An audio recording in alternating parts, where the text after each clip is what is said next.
Hi guys, তোমরা সবাই কেমন আছো? আশা করি অনেক অনেক ভালো আছো আর আমিও ভালো আছি। তোমাদের সাথে আবারও একটি নতুন ব্লগ শেয়ার করছি। এই যে দেখতে পাচ্ছ, আমার দিদি এখন সাজগোজে ব্যস্ত, কারণ দিদির 7 মাসের শ্রাদ্ধের অনুষ্ঠান হচ্ছে দিদির শ্বশুর বাড়িতে। তাই দিদির জন্য এবং আমাদের সকলের জন্য আজকের দিনটা খুব আনন্দের। আর এদিকে বেশ কয়েকটা গোলাপ ছিল, তাই ভাবলাম গোলাপের গাছটা দিলে হয়তো বেশি ভালো লাগবে। আর এদিকে আমার ডেকোরেশনে কিছু দায়িত্ব পড়েছিল, তাই সেগুলোই করছিলাম। কি আর করা যাবে, দায়িত্ব যখন পড়েছে করতে তো হবেই। মাসি হব বলে কথা, এখন থেকে যদি দায়িত্বগুলো ফেলে রাখি তাহলে কি করে হবে বলো তো? তাই আমি আমার সবটুকু দিয়ে চেষ্টা করব যাতে আমার দায়িত্বগুলো আমি ঠিকঠাক ভাবে করতে পারি। আর এদিকে আমার বাবাও চলে এসেছে। বাবার আসতে একটু লেট হয়ে গেছে, কারণ আমার দুটো ঠাকুমা, একটা দাদু, আমার বড় পিসি সবাইকে নিয়ে একসাথে আসতে একটু লেট হয়ে গেছে। এই যে দেখতে পাচ্ছ কালো জামা পরা, ওটা হচ্ছে আমার বাবা। আর লাল শাড়ি পরা, এটা আমার বড় পিসি। আর ওই দুজন হচ্ছে দুটো ঠাকুমা, আর এটা দাদু। সবাই তো আসলো, শুধু আসতে পারলো না আমার বান্ধবীরা। ওদের জন্য ভীষণ মন খারাপ লাগছিল, খুব মিস করেছি ওদেরকে।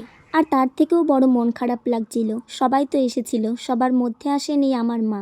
মায়ের বড্ড ইচ্ছে ছিল দিদির সাধে আসার আর নিজের হাতে দিদিকে স্বাদ খাওয়ানোর। তাই মাকে বলছি, মা তুমি যেখানেই থেকো ভালো থেকো, আর দিদিকে আশীর্বাদ করো, সে যেন তোমার মতোই একজন দায়িত্ববান মা হয়ে ওঠে। দেখো, এটা হচ্ছে জিজু, বাবা হবে বলে কত খুশি মনে। আর রান্নাঘরে দিদির জন্য নিরামিষ কিছু খাবার হচ্ছিল, যেহেতু দিদি মাছ খায় না, এই কারণে নিরামিষ ডাল, ভাজা, পায়েস এসবের কিছু আয়োজন ছিল। আর এদিকে ফুল লোকটা প্রায় কমপ্লিট হয়ে এসেছে। ফুল লোকটা হওয়ার পর জানিও কিন্তু কেমন লাগছে আমার দিদিকে। মেকআপের জন্য বুকিং করেছিলাম আমারই এক ক্লাসমেট ফ্রেন্ড। ওর কাজটা তো আমাদের খুবই ভালো লেগেছে, আর তোমাদেরও যদি ভালো লেগে থাকে তাহলে তোমাদের কোনো স্পেশাল দিনে ওকে বুকিং করতে পারো। এবার দেখো, দিদি তো আমার ফুল রেডি, সত্যি খুব সুন্দর লাগছে দেখতে। আর কেনই বা লাগবে না বলো তো, দিদি তো আমার এমনিতেই সুন্দর।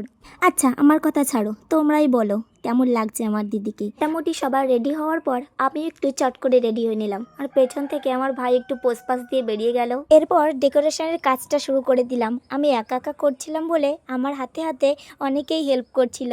এখানে ছিল দিদির শাশুড়ি, দিদির জা, দিদির ননদ, অনেকেই ছিল। আর কি বলতো, এই ধরনের কাজ যদি সবাই মিলে একসঙ্গে করা হয় তাহলে কাজটা করতেও ভালো লাগে আর দেখতেও বেশ ভালো লাগে। এরপর আমরা খাবারের জায়গাটা গাঁদা ফুল আর গোলাপের পাপড়ি দিয়ে সাজাচ্ছিলাম। আমাদের সাজানো দেখে জিজু একটু হেল্প করে দিল আমাদের। এরপর আমরা সমস্ত কাজকর্ম গুছিয়ে দিদির সাধের মূল অনুষ্ঠান পর্বে চলে এসেছি। তোমরা ভিডিওটা শেষ পর্যন্ত দেখতে থাকো।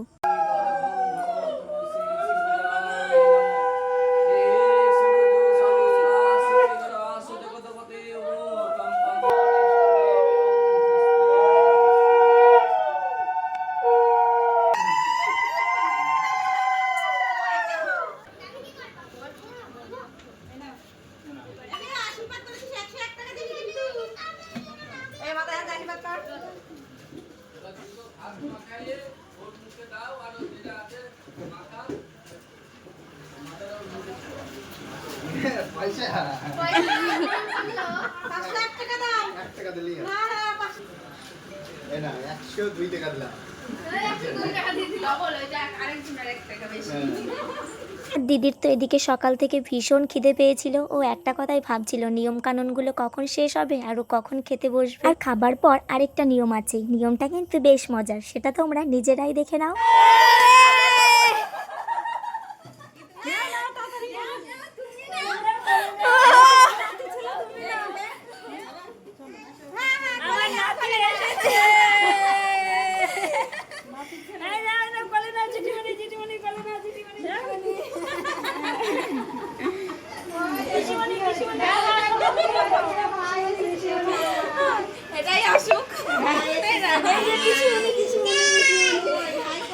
মাসিমণি কই? মাসিমণি মাসিমণি মাসিমণি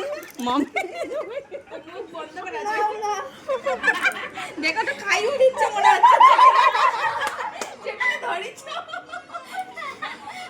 মার আগে মাসিরটাই খা। দিদির খাওয়া দাওয়া তো শেষ হলো, আর তার সাথে সাথে নিয়ম কানুনগুলো সব কিছু সেরে এদিকে আমরাও খেতে বসে গেলাম। এখানে একটা দাদু, দুটো ঠাকুমা, বড় পিসি, বাবা, আমি, দাদু, আরেকটা ঠাকুমা আর আমার বান্ধবী যে মেকআপ করাতে এসেছিল, আর আমাদের পেছনে ছিল আমার জিজুর বন্ধু আর আমার ভাই। এই ভ্লগের মধ্যে দিদির সাধের অনুষ্ঠানের ভিডিওটা আমি যতটা পেরেছি তোমাদের সাথে শেয়ার করেছি। ভিডিওটা কেমন লাগলো তোমরা নিশ্চয়ই জানিও। আজকের মতো এই পর্যন্ত, টাটা, বাই বাই, সবাই ভালো থেকো, সুস্থ থেকো।